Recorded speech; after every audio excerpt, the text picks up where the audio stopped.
જય શ્રી કૃષ્ણ. જય હો, મંગલમય હો. ઓમ ગંગ ગણપતયે નમઃ. દાદાના અનંત નામો છે, તેમાં વિઘ્નેશ્વરાય નામ પ્રચલિત છે. વિઘ્ન પડી વરદાય પણ કહ્યું છે. વિઘ્નેશ્વરાય વરદા, વિઘ્ન હરનાર, અને વળી વરદાય પણ કહ્યું છે. વરદ દેનાર, આશીર્વાદ દેનાર. આપણને વિઘ્ન કોને કહેવાય એની જ ખબર નથી. મોંઘવારી વધી, વિઘ્ન આવ્યું. વરસાદ ખૂબ આવે છે, વિઘ્ન આવ્યું.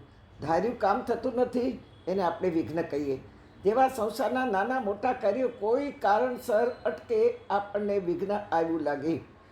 વિઘ્નો આવવાનું કારણ આપણે પોતે જ છીએ.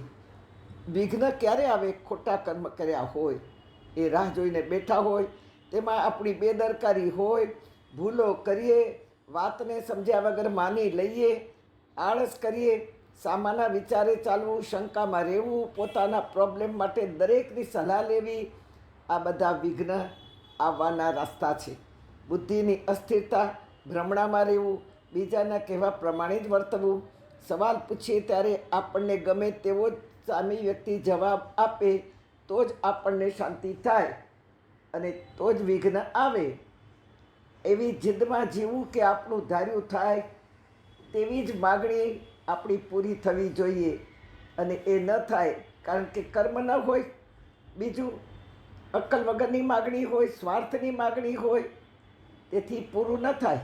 આ બધી બુદ્ધિની ભ્રમજાળ છે, અને તેમાંથી છૂટવા ગણપતિને શરણે જવાનું છે. કારણ કે ગણપતિ દાદા બુદ્ધિના દાતા છે.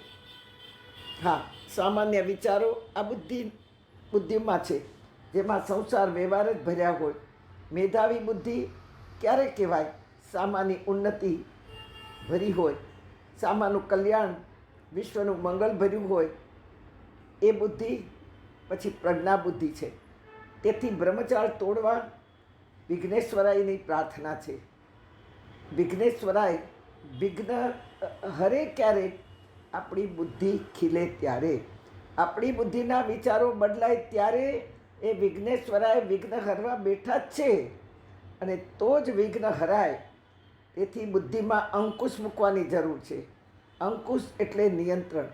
હાથી પર બેઠેલો મહાવત એટલા મોટા હાથીને નિયંત્રણમાં લાવવા માટે એક જ ફૂટનું પણ ન હોય એવું એક જ અણીવાળું લોખંડનું હથિયાર હાથમાં હોય, એને કહેવાય અંકુશ, નિયંત્રણ. હાથીના કાન ઉપર જરાક અડાડે કે તોફાન કરતો હાથી શાંત પડી જાય.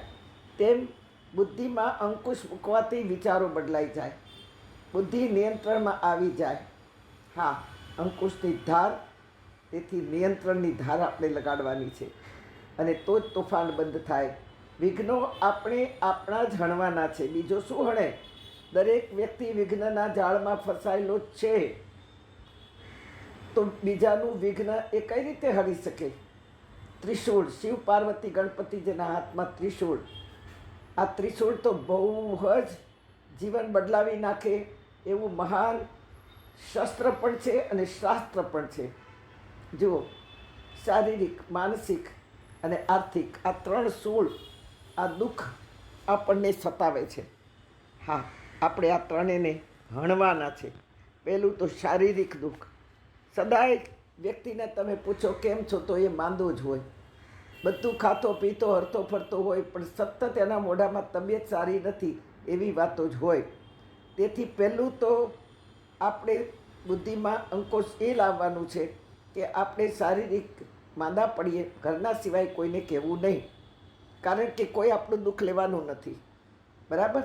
બીજું, માનસિક તો ઘરમાં પણ નહીં કહેવાનું, કારણ કે આપણી માનસિકતા બધાને ચૂપશે અને બધા નર્વસ થઈ જશે. પોતે જ પોતાનો ગુરુ બનીને રસ્તો કાઢવાનો. આર્થિક પણ કોઈને કહેવું નહીં. કોઈ આપણે લાખ બે લાખની મદદ તો કરી, પણ 6-12 મહિને આપણે પાછા આપશું તો એ કોઈને નહીં કે એણે આપણને આપ્યા હશે, એ આખી દુનિયાને ખબર પડી જશે. ભગવાન પર સત્તર આની શ્રદ્ધા જોઈએ. ભૂખ લાગે, તરસ લાગે છે, અને મેમરી હજી છે આપણામાં, યાદશક્તિ બરાબર છે, ત્યાં સુધી માનજો કે ભગવાન આપણી સાથે છે, આપણને ભૂલ્યા નથી. ગણપતિ દાદા બુદ્ધિના દાતા છે. બુદ્ધિ પર અંકુશ એટલે નિયંત્રણની જરૂર છે. આવડા મોટા મસ્તકમાં ઝીણી ઝીણી આંખો છે, એ પણ ઈશારો કરે છે કે ભવિષ્યને સૂક્ષ્મ દ્રષ્ટિથી જો.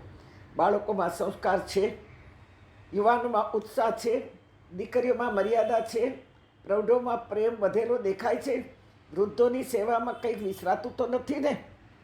સૂક્ષ્મ દ્રષ્ટિથી જોવાનું છે કે મારું કાંઈ ખોવાતું તો નથી ને, મારામાંથી કાંઈ ખૂટતું તો નથી ને.